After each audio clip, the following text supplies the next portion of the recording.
Who you are is always consistent with who you think you are. Good to have you back, book review family. If this is your first time here, you are very much welcome. If this is your, regular place, good to have you back.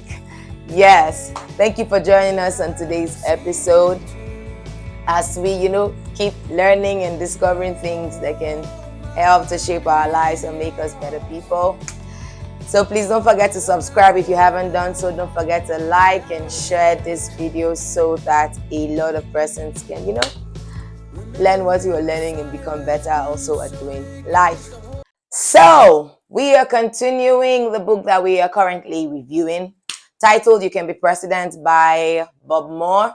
In the last video, we reviewed chapter 1 and chapter 2. Chapter 1 was titled Acres of Diamond, and chapter 2 was titled From Prisoner to All Star. So if you haven't seen the video, please go back and, see it so that you can catch up with what we've been discussing. So let's roll into today's, business. So chapter 3 is titled Cause and Effect. In simple terms, cause and effect means action versus consequences, or action and consequences. So take for instance, I cannot be drunk if I haven't taken alcohol. I cannot be malnourished if I have been feeling right. What you do is what you get, or what you get is, as a result of what you give. That is just what cause and effect is. So I'll just, dive into the story of today, or this chapter. There was a young guy or young child at the age of 13 who decided that he wanted to be an athlete, and his name was Bob Richards. He decided to, be an outstanding athlete. And what did he do? He went ahead to practice for a whole lot of hours. And did he become a renowned athlete? Of course, yes, he did become a renowned athlete. So if you put in the hard work into whatever it is, you will definitely get the desired result. So that is what cause and effect means. And there was also a guy who was born deformed. His name was Tom Dempsey. I'm going to put up a couple of pictures because he was really a special person. He was born with an incomplete arm. One of his arms were incomplete, and one of his foot didn't grow out completely. I'll put up his picture. I'll also put up his boot so you see, what it was, or what it looked like. But this guy really wanted to play the American kind of football. And after so many, trials, he was given a shot, or he was given an opportunity, and he became a very, very successful American football player. American football is different from the regular football that we know, which is also called soccer. That's the other football. So he went ahead to become a very successful athlete also. So this teaches us that if we take big decisions, or if we make decisions, we have to back them up by serious actions. Else we would have just been daydreaming, oh, I want to be this, I want to be that. You've made a decision, but we would know the extent to which you are serious by the actions that you take after you have made those decisions. So this chapter teaches us that nothing happens by chance. You must do something to become something. So there's another interesting story here about a boy named Jim Brunout. He was born a blue baby, and this means that the doctor had to flush out all the blood in his system before he could survive. When he was 6, he contracted polio. The doctor said he could never walk again, but the boy did not want to believe that. So he said, no, I can walk again. So he started exercising, and soon he was walking.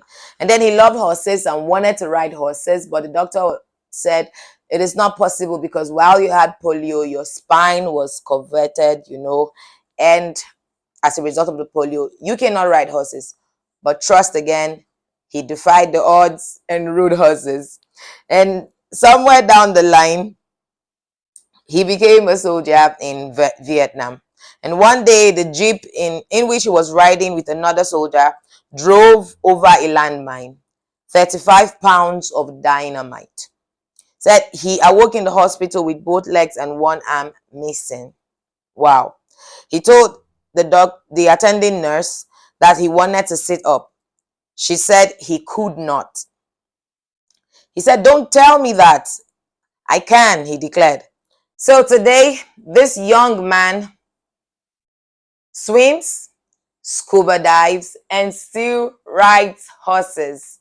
I tell you, you can if you think you can. A lot of contrary opinions will arise from the people around you. But if you think you can, oh yes, you can, just like Jim Bruno. So the author added that Jim Bruno and his wife now runs a ranch for handicapped children. It is a non-profit business because he wants to share his abilities with other handicapped people who have not yet learned the secret of the law of cause and effect. Jim Bruno has won awards as the Outstanding Disabled American Veteran of California and as Mr. Handicap California. Jim Bruno knows that what you decide to do, you can do. Of course, of course. To him who says it is impossible, to him it is impossible. But to him who says it is possible, to that person, it is possible. So cause and effect is teaching us that if you say you can make something happen, you already would go to work in order to make those things happen. If you say you cannot make something happen, you would go to work in order to make it not to happen. Of course, that is by not doing anything about it. So cause and effect is action and what? Results. So I hope you enjoyed chapter 3. Let's jump to chapter 4. Chapter 4 is titled, "The Land is There." Now, the author opened this chapter by quoting a scripture from the Bible, from the book of Mark, chapter 9, verse 23. And it says, "All things are possible to him who believes." Yes, it is true. So, the story is about a woman. Her name was Florence Chadwick. She was a swimmer, a professional one, actually, and was trying to hit a record that has never been, she was trying to make a record, a big one, that nobody has actually ever, done. So she swam across, she was going to swim from Catalina Island towards the California coast in an attempt to set the record I just told us about. And she was renowned, a well-known swimmer who had already in the past won, one or two trophies from swimming. So the author said as she approached the California coast on that Saturday, she was bitterly cold. The sea was 48 degrees and she had been in it nearly 16 hours. Can you walk for 16 hours? I don't think I can. And somebody was swimming for 16 hours. Man, that the fog was so heavy, she could barely see the boats accompanying her. She had a team with her just in case she wanted to tap out and they would just pull her out of the water. So Florence called to her friends in the boat and said, "Pull me out." The people in the boat asked her not to surrender out of discomfort. "It is only a mile farther," they assured her. But because of the fog and all of that, she couldn't see. So since she didn't see it, she didn't believe that it was, she was almost there. So she tapped out and they pulled her out, and that was how she lost out on setting that world record. Now, in another 2 months, she would try again. This time around, she didn't need nobody to tell her she could, because she saw when she was pulled out of the water the previous time that, damn, If only I had believed and just tried. By the way, the moral lesson in this chapter, in this chapter is the fact that we need to have faith and believe.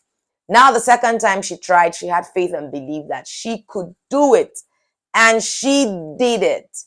You get, you have to believe in yourself that where I am going to get there if I do not give up. I can make it. I don't have to surrender now, because whether or not I go through with this, I would never know what I'll become if I don't see it through to the end. But if I stop here, I am going to fail. But I never know if I'm going to fail if I try to make it through to the end. So why stop here when I can?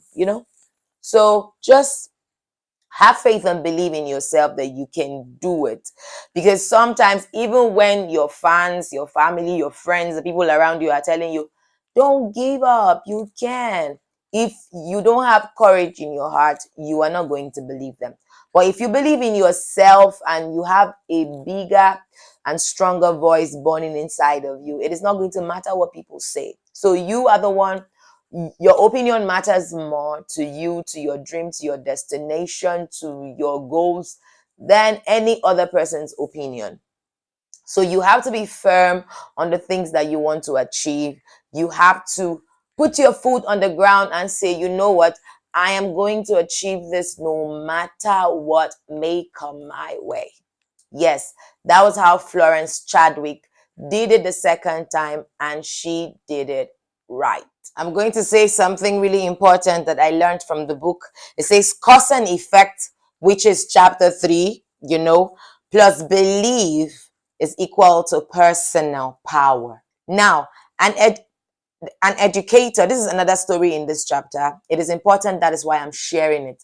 An educator carried out an experiment on teachers. Here's what the story is. The educator told the teachers, or a group of teachers, that they would all have new students this year. Some teachers were told that they would get only the very best students, the ones who could easily learn and make good grades. Other teachers were told that the pupils that they would have were sadly very poor learners. They would probably not do very well. What the teachers didn't know was that the students were sent to the class by pure chance. So the students were sent to each teacher's class by pure chance. So it was a random selection. You go to A, you go to B, you go to C. So some good students and some poor students were in every class. So it wasn't, the educator just said that to carry out the experiment on the teachers so that we could all learn something. Now, this is how this played out. The teachers who were told that they would be given sound and smart students, at the end of the school year, all the students in their classes did well.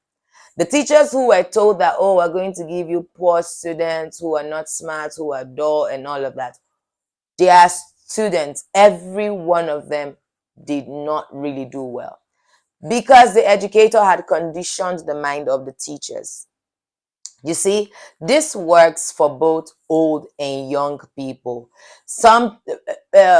We are affected by the things that we are made to believe, or the things that we believe.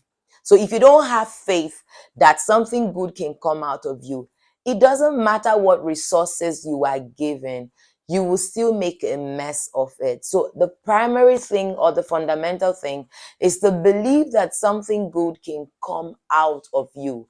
Some teachers were made to believe that, man, we're giving you terrible students, nothing can come out of them.